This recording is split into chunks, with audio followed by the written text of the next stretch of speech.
ازيكم عاملين ايه؟ ان شاء الله تكونوا بخير وعلى خير دايما يا رب. اهلا وسهلا بكم في قناتكم اختيارات ماما زكية. اهلا وسهلا بكل الناس اللي بينورونا وبيشرفونا وبينضموا للقناة، والناس اللي لسه اول مرة بيشوفوا القناة يا ريت ينضموا لينا ويفعلوا الجرس على الكل عشان يوصل لهم كل جديد من قناتنا ان شاء الله. الناس بقى اللي متابعيني شافوني لما رحت السوق بعد ما رحت المزرعة وجبت منها بقى السمك البولتي الصغنن ده، ومش عارفه ايه اللي طلع في دماغي. اولا احنا كنا رايحين متاخر فما خليتش الست تنضفهولي، فقلت انا هنضفه يعني هو كيلو مش كتير. وطلع في دماغي يا بنات ان انا اشويه بالرده زي امهاتنا زمان. فاكرين زمان لما كانت امهاتنا تجيب الصاجه بتاعت اللي هي بتاعت السمنه، بتاعت علبه السمنه. معرفش كانوا بيجيبوا الصاجه المربعه الكبيره دي ازاي يعني. كانت امهاتنا تجيب الصاجه، مين فيكم شاف المنظر ده؟ صاجه كده، وكانت امهاتنا يحطوها على الباجور ويشووا السمك، وكان يطلع احلى سمك مشوي في الدنيا. انا بقى طلعت في دماغي اعمل كده. انت قلت ايه بقى؟ جبت عندي انا، عارفين الصواني بتاعت الكيك اللي بتبقى منفصلة دي اللي هي السودة دي؟ عندي كتير منها، كنت جبتها زمان من سوق التونسي، عندي كتير قوي منها. فقررت اخد منها القاعدة بتاعتها، هي عاملة زي الصاجة بالظبط وحلوة وما بتلزقش وجميلة قوي، وقررت استخدمها في الموضوع ده. تمام، ادتني نفس الاحساس يعني.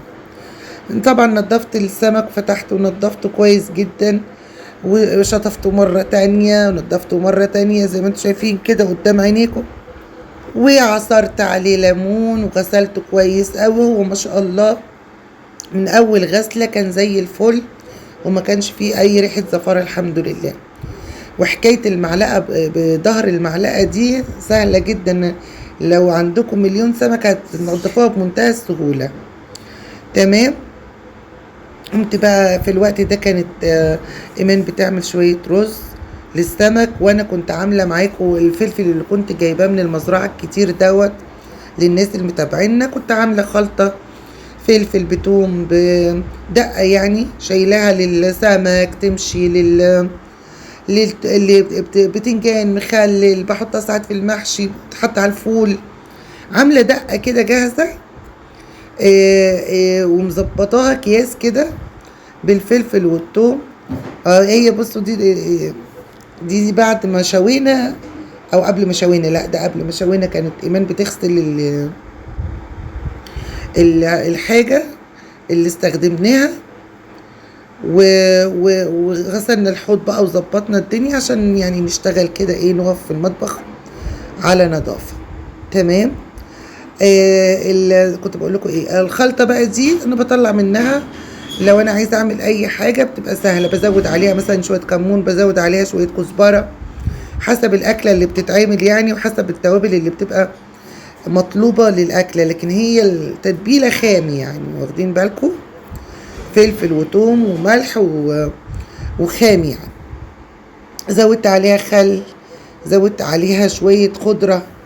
الخضره جميله قوي، فرقت قوي في طعم السمك يعني. شويه شبت على شويه كزبره، عودين شبت على عودين كزبره على عودين بقدونس، تضربيهم في الكبه معاها، فرقت جدا جدا في طعم السمك بصراحه. اصلا لما كنا السمك المشوي في البيت وما عملش الدخان يعني، ولا بهدل الدنيا ولا اي حاجه، لان انا رشيت ملح على اللي هي اللي بشوي عليها دي، فما عملش دخان زي ما انتم متخيلين يعني. طعمه مختلف خالص خالص عن اللي انتم بتشتروه او ان احنا بنشويه عند الراجل. هي دي اللي انا بقول لكم عليها، هي دي اللي انا استخدمتها وهنشتغل بقى على نظافه وكده. طبعا امبارح النت ما اقولكوش على اللي عملوا فينا. ربنا يحفظ بلدنا يا رب، ادعوا للبلد ربنا يحفظها من كل سوء ومن كل شر. منظر سنترال الرمسيس وهو بيتحرق وشكل الناس، اتفرجت على كذا فيديو كده، شكل يا عيني المصريين. والله العظيم المصريين دول بيحبوا بلدهم فعلا. الناس واقفة مهمومة ومغمومة ومتضايقين جدا. فربنا يا رب يحمي بلدنا من كل سوء.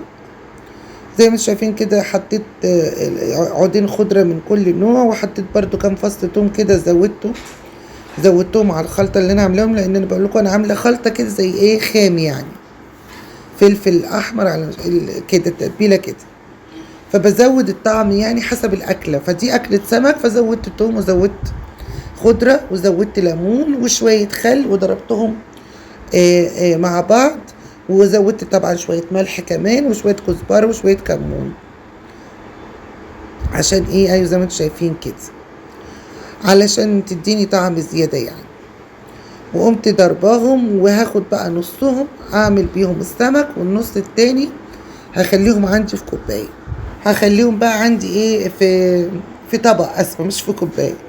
زي ما انتم شايفين كده عملت بقى السمك والله العظيم ده لو عملتوه هتدعوا لي، تحفة تحفة تحفة، جميل قوي، يجنن يعني، طعمه حلو قوي. هي دي بقى الخلطة، هي الخلطة تتحدث عن نفسها والله، بتنفع والله في البيت. زي ما انتم شايفين كده بقى ايه هشوي، طبعا عندي ردة وهشوي بقى ايه في البيت. ما خدوش معايا ربع ساعة وكنت شويتهم، وكانت هي عملت الرز. وعايزة اقول لكم اكلة في منتهى الجمال. عايزة اقول لكم اللي عايز يكتب لي اي اسئلة عايز يسألها الفترة اللي جاية دي يكتبها لي، وانا هجمع الاسئلة دي وفي لايف كده حلو واقعد اجاوب عليها، عشان عارفة ان اخواتي المتابعات القدام عندهم اسئلة كتير عايزين نجاوب عليها، فاكتبوا لي الاسئلة دي علشان اجاوب لكم على كل الاسئلة اللي انتوا حابينها. طبعا عايزة اقول لكم كل الحاجات اللي كانت امهاتنا بتعملها زمان والله العظيم ما في زيها يعني، فعلا والله السمك في البيت يا جماعة حاجة تانية، انك تشوي السمك في البيت ده حاجة تانية. اولا بالذات الفترة دي يعني بتوع السمك اللي بيشوا لا نظافة ولا بيكلف التتبيلة زي ما انت بتكلفيها كده، بيستخسروا طبعا يحطوا كل الحاجات اللي انت حطيتيها دي.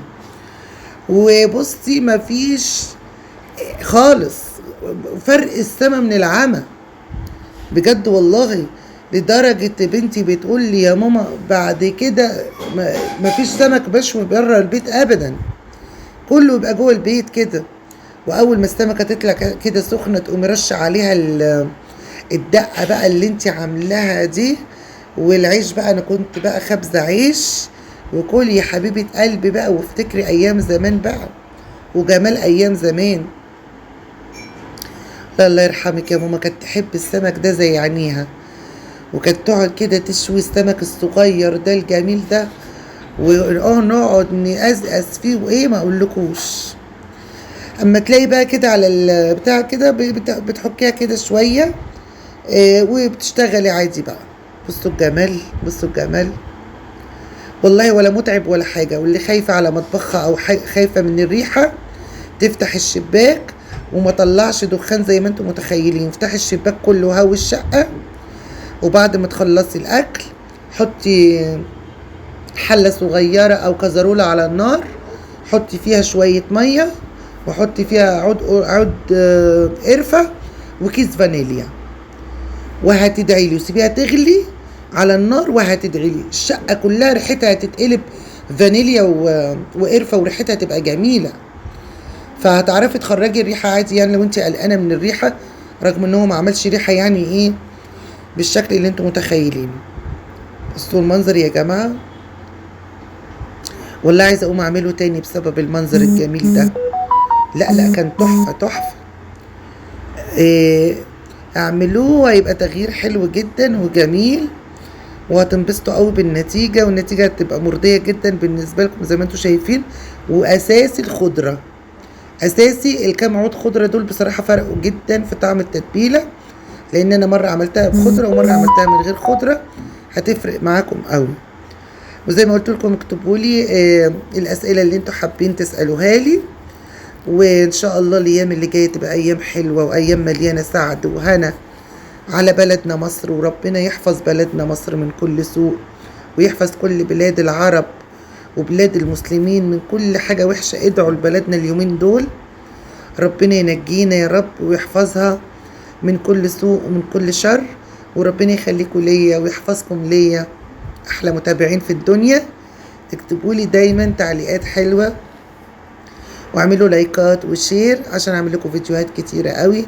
بحبكم جدا جدا في الله يا اغلى اخوات في الدنيا، والسلام عليكم ورحمة الله وبركاته.